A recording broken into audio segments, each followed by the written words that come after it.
یا ایھا الناس اعبدوا ربکم، لوگوں اپنے رب کی عبادت کرو، وہ نہیں مانتے۔ اللہ تو چاہتا ہے مگر وہ نہیں مانتے، اور بعض لوگ تو سمجھتے ہیں کہ اس میں بات کرنا ہی ٹھیک نہیں ہے، اور دوسرے امور شرعی ہیں ان میں انسان با اختیار ہے، وہ ہیں کہ جو اللہ اس کے رسول نے حکم دیا وہ کرو، جن سے منع کیا اس سے بچ جاؤ۔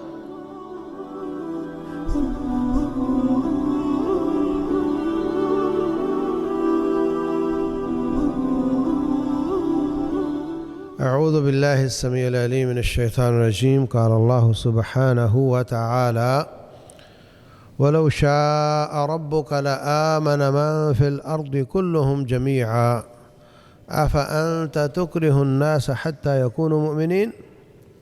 اللہ تبارک و تعالی فرماتے ہیں اگر اللہ چاہتا تو ساری کائنات میں ہر شخص مومن ہو جاتا،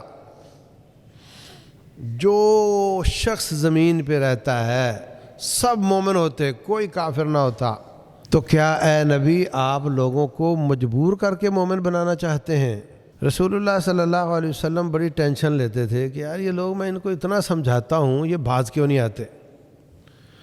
تو اللہ تعالیٰ فرما رہے ہیں یہ تو کوئی پریشانی والی بات نہیں ہے، ہم نے ان کو خود ہی اختیار دیا ہوا ہے کہ چاہے مسلمان بنے چاہے کافر بنے۔ اگر جبراً مسلمان کرنا ہوتا تو ہم آسانی سے کر سکتے تھے، ہم ان سے اختیار واپس لے لیتے اور یہ سارے مسلمان ہو جاتے، جیسے سارے فرشتے مسلمان، طاعت گزار، فرما بردار، انسانوں سے خربوں خربوں زیادہ فرشتے ہیں۔ رسول اللہ صلی اللہ علیہ وسلم فرماتے ہیں کہ آسمان پر ایک بالشت بھی خالی جگہ نہیں ہے جس میں کوئی نہ کوئی فرشتہ اللہ کی عبادت نہیں کر رہا۔ اب اس وقت 8 ارب انسان ہیں تقریباً، ان کو اگر ایک جگہ پہ کھڑا کریں تو شاید پنجاب میں پورے آ جائیں گے، چلو پاکستان میں پورے آ جائیں گے، باقی ساری زمین خالی ہوگی۔ اور سائنسدان کہتے ہیں کہ زمین آسمان کے مقابلے میں بہت چھوٹی ہے، اگرچہ میں نہیں مانتا، اتنا بڑا آسمان، اس میں ایک بالش خالی جگہ نہیں، اتنے فرشتے ہیں، سب طاعت گزار ہیں، اس لیے کہ ان سے اختیار لے لیا گیا، ان کو اختیار دیا نہیں گیا۔ اگر انسانوں کو نہ دیا جاتا تو یہ بھی طاعت گزار ہو جاتے، اس لیے اگر اللہ جبراً چاہتا تو ان کو مسلمان کر لیتا، لیکن اللہ تعالیٰ نے ان کو اختیار دیا ہے۔ اللہ نے چاہا ہوتا تو سب مسلمان ہو گئے ہوتے، تو کیا اللہ تعالیٰ یہ نہیں چاہتا کہ کافر مسلمان ہو جائیں؟ چاہتا ہے کہ کافر مسلمان ہو جائیں، اسی لیے تو انبیاء کو بھیجتا ہے، اسی لیے تو ان کو کہتا ہے یا ایھا الناس اعبدوا ربکم، لوگوں اپنے رب کی عبادت کرو، وہ نہیں مانتے۔ اللہ تو چاہتا ہے مگر وہ نہیں مانتے، اور ادھر رب فرما رہا ہے کہ میں چاہتا تو میں سب کو سیدھا کر دیتا۔ اللہ چاہتا تو سب مسلمان ہو جاتے، اور اللہ چاہتا ہے سب مسلمان ہوں اور وہ نہیں ہوتے۔ اس کا مطلب یہ ہے کہ چاہتیں 2 طرح کی ہوتی ہیں۔ ایک پرنسپل اس نے اپنا سکول بنایا ہے، جو طالب علم وہ چاہتا ہے قبول کرتا ہے، جس کو چاہتا ہے رد کر دیتا ہے، ٹھیک ہے؟ اور جو طالب علم اس کے پاس پڑھ رہے ہیں اس نے چاہا تو پڑھ رہے ہیں، ٹھیک ہے؟ لیکن جب پیپر میں بچہ فیل ہوتا ہے تو وہ ان کو فیل ہونا نہیں چاہتا، وہ نہیں چاہتا کہ یہ طالب علم فیل ہو۔ چاہنے کے 2 مطلب ہوتے ہیں، ایک یہ سادہ ارادہ کرنا، چاہنا، اور ایک ہوتا ہے اس کو خوش بھی اس پر ہونا۔ تو اس کو اپنی ٹرم میں کہتے ہیں ارادہ یا مشیت، کونی، تکوینی یا شرعی۔ تو اگر اللہ تبارک و تعالیٰ تکوینی مشیت کے تحت چاہتا تو خالی ان سے اختیار لے لیتا، سب سیدھے ہو جاتے،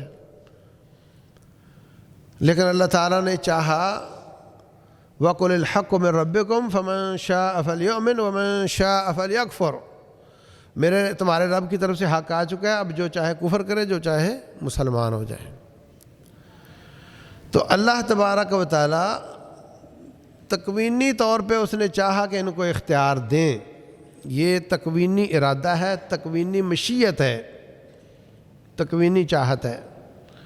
اور ایک ہے شرعی چاہت کہ اللہ تعالیٰ نہیں چاہتا کہ کوئی کافر ہو، اللہ نہیں چاہتا کہ کوئی نافرمان ہو، وہ چاہت شرعی کہلاتی ہے۔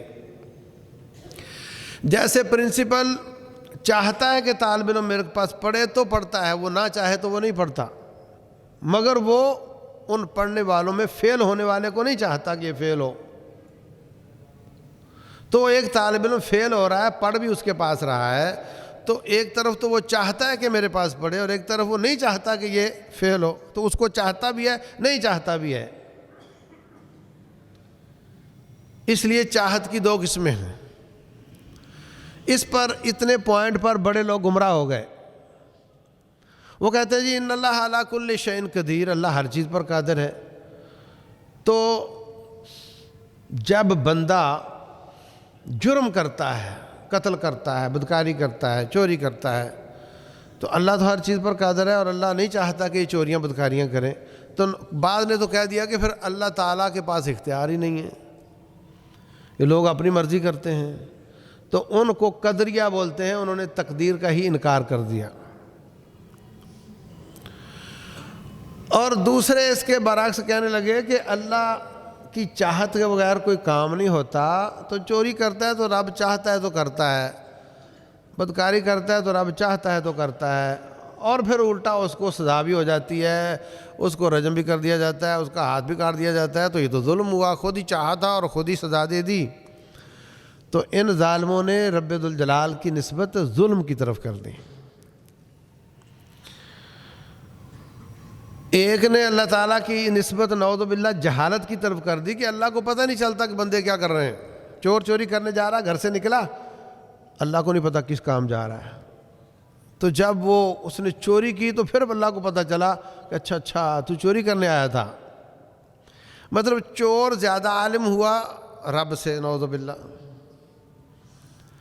یہ وہ لوگ ہیں جو تقدیر کے منکر ہیں۔ تقدیر کا معنی اللہ کا علم، اور دوسرے کہتے ہیں کہ بندہ مجبور ہے ہر کام میں، تو مجبور ہے، رب کے لکھے پر ہی کر رہا ہے، اور رب ہی اس کو سزا بھی دیتا ہے، جہنم میں بھی ڈال دیتا ہے، تو یہ نعوذ باللہ ظلم ہوا۔ تو موٹی سی بات یاد رکھو، جتنی آیات اللہ تعالیٰ کے علیم، خبیر، علام، علیم بذات الصدور، لطیف خبیر ہونے پر دلالت کرتی ہیں، عالم الغیب والشہادہ، لا یعزب عن ربک بمثقال ذرۃ، اور ما تسقط من ورقۃ الا یعلمها، جو دلیلیں اللہ کے علم پر دلالت کرتی ہیں وہ ان لوگوں کا رد کرتی ہیں جو کہتے ہیں کہ تقدیر ہے ہی نہیں۔ دوسرے جو اللہ کی طرف ظلم کی نسبت کرتے ہیں، جتنی دلیلیں اللہ تعالیٰ کے ذات بابرکات سے ظلم کی نفی کرتی ہیں، وما انا بظلام للعبید وما اللہ یرید ظلما للعباد وما كان اللہ لیظلمهم وما ظلمهم اللہ انی حرمت الظلم علی نفسی، جتنی دلیلیں اللہ تعالیٰ سے ظلم کی نفی کرتی ہیں وہ سب رد کرتی ہیں، ان کا رد کرتی ہیں جو کہتے ہیں نعوذ باللہ کہ بندہ مجبور ہے۔ حق کیا ہے؟ حق یہ ہے کہ کچھ امور تکوینی ہیں ان میں انسان مجبور ہے، اور کچھ امور شرعی ہیں ان میں انسان مختار ہے۔ مثلا آپ کب پیدا ہوئے؟ ہفتہ پہلے کیوں نہ پیدا ہو گئے، سال بعد کیوں نہ ہو گئے؟ آپ اس ابے کے بیٹے کیوں بنے، کسی اور کے کیوں نہیں بن گئے؟ کوئی اچھا سا دیکھ لیتے۔ یہ سب معاملات تکوینی ہیں، آپ کا اس میں کوئی اختیار نہیں ہے۔ کب مرو گے یہ بھی تکوینی ہے، آپ کا کوئی اختیار نہیں ہے۔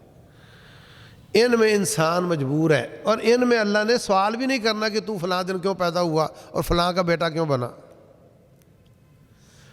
اور دوسرے امور شرعی ہیں ان میں انسان با اختیار ہے، وہ ہیں کہ جو اللہ اس کے رسول نے حکم دیا وہ کرو، جن سے منع کیا اس سے بچ جاؤ۔ اور آپ سب محسوس کرتے ہیں اذان ہوئی، ایک اٹھ کر مسجد میں گیا، دوسرا نہیں گیا، اس کا مطلب وہ جو گیا وہ بھی نہ جاتا تو رک سکتا تھا، اور جو نہیں گیا وہ بھی جا سکتا تھا، اختیار ہے۔